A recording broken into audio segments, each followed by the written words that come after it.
guys, it's Drifts and Lifts here.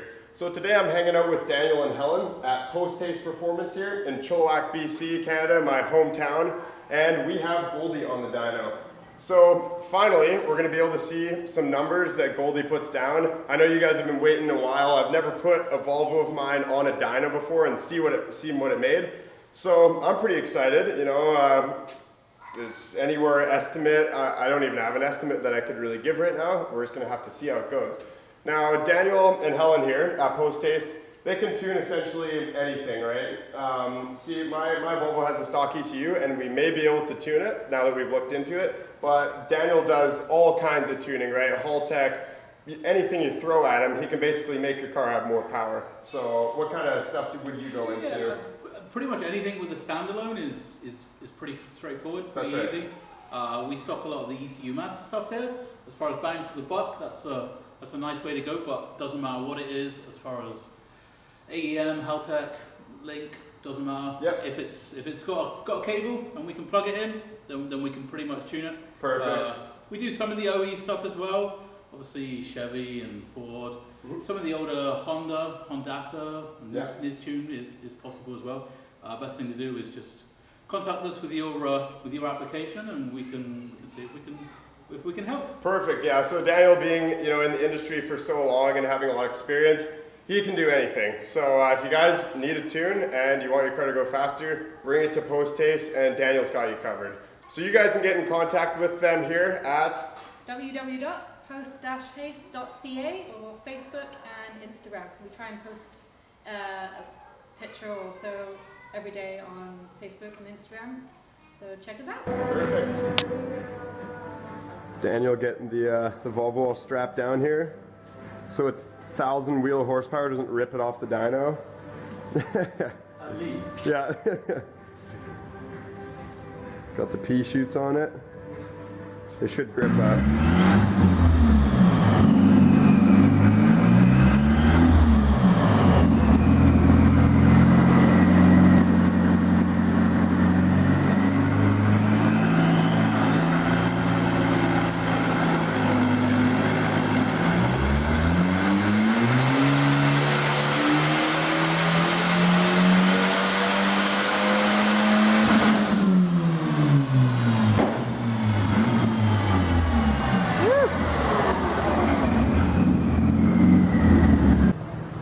Alright guys, so that was our baseline runs. We just completed there. We did 3 test runs. So what we were able to get, it's a little bit more disappointing than I thought the car would make, but we hit 286 foot-pounds of torque and 207.2 wheel horsepower. So if you look at this graph right here, you can see this little black line that shows the 9.9. That is the AFRs. So after about 4,000 RPM, the AFRs richened up substantially, and a lot more than we would have liked to. So as you see, when the AFRs go this rich, you're not making as much power as you could, and you can see the torque curve and the horsepower curve kind of die off as it goes. So what we're going to do here, Daniel has figured out a way how to essentially tune the stock ECU using an ostrich. Yeah, I think we can use my old prom tuning setup.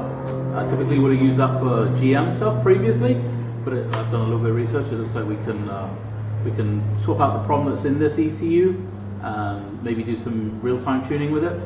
Hopefully we can lean it out, get a bit more power. Awesome. So that's what we're going to do right now. He's going to make some fiddles, and then once we get it all dialed back in, going to do some more runs and see if we can make this thing go a bit faster. Alright guys, so here's the LH 2.4 ECU pulled apart. This is the fuel ECU. So Daniel, what did we do here? We got the ostrich attached to where the chip normally would go? Yep, so we use the ostrich so I could do some real-time tuning. It just enables me to not have to turn the vehicle off and restart it every time I want to make a change. I can make a change on the dyno and just speeds the process up. Now that we've got the fuel map to where we want it to be, so that you don't have to take my ostrich away, you can program it to a new rewritable chip that'll fit into the factory position, and at that point you can plug it all back in and never know that we've been there. There you go. So let's see how that goes. Yeah, I'm sure it will make more power with the AFRs not being 9 to 1.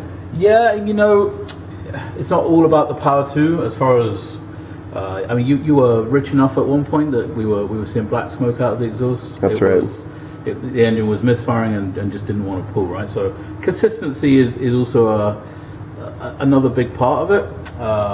You know, we want you to be able to run this thing long and hard. And, exactly. And not have to be pulling plugs because they're failed and things like that. So fast and reliable. There you go. And relatively cheap too.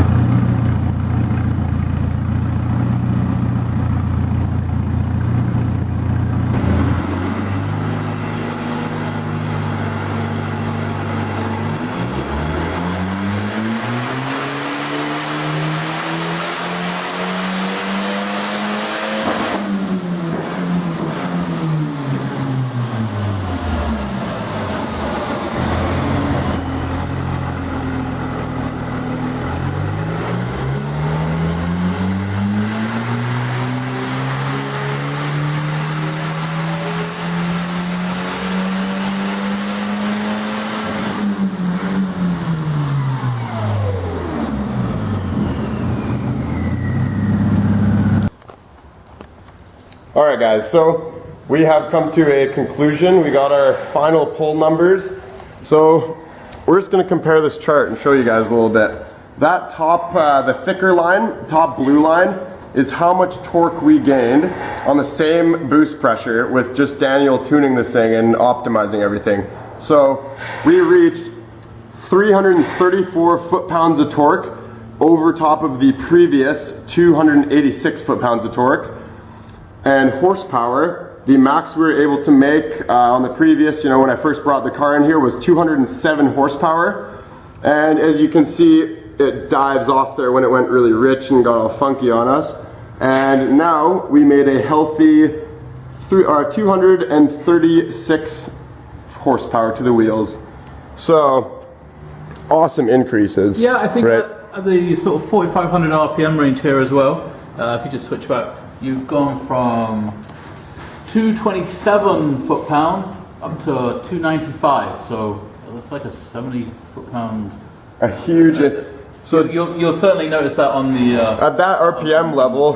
Yeah, that RPM level, there's literally 70 more foot-pounds than it was at the same RPM level previously. Yeah, which is incredible. I'm gonna feel that. I haven't taken the car for a rip obviously yet, but so I'm freaking excited. To like the air fuel there. Yeah. You can see that initially you were, so lambda control was very delayed. You were already running near peak boost and you were 13.6 to 1. So we were very lean at a lot of boost, which is sketchy. Yeah. So we brought the enrichment in earlier. So we got fuel in there earlier as boost starts to come on, and now it's basically once you hit 3-4 psi, it's where you want it for AFRs. And obviously your previous AFR took a real dive. Big dive up to the 9 to 1 AFRs, so that's not optimal. Rolling coal nearly. Yeah, rolling basically was, yeah. So now, as you can see, the AFR line is really smooth. It maintains around the 11 mark all the way through. 11 to mid 11s. So that is some serious gains, guys. So basically, with nothing changed to my car, no mechanical things, all the setup is the exact same, as far as bolt-on parts go. Daniel was able to make a substantial amount of horsepower and torque increase on my car. So I'm really excited. This is going to be fun. All right, guys. So Daniel is able to tune these ECUs now. So TurboBricks members, anybody with an LH 2.4 Volvo, come to Daniel here in Chilliwack, BC, and he'll be able to make you a lot better numbers than you probably previously had. I had the lost art of chips in this car, and Daniel was able to improve on those quite substantially. And not many bolt-on parts you can just bolt on and make an extra 35 wheel horsepower and 50 foot-pounds of torque. So I'm really excited. I haven't taken it for a drive yet. That'll be in another video, so like and subscribe. But yeah, I think this thing's gonna haul frickin' titties, and it's gonna be a fun time. So anyways, guys, hope you liked the video. Like and subscribe for relatively fast Volvos that drift good. Peace out.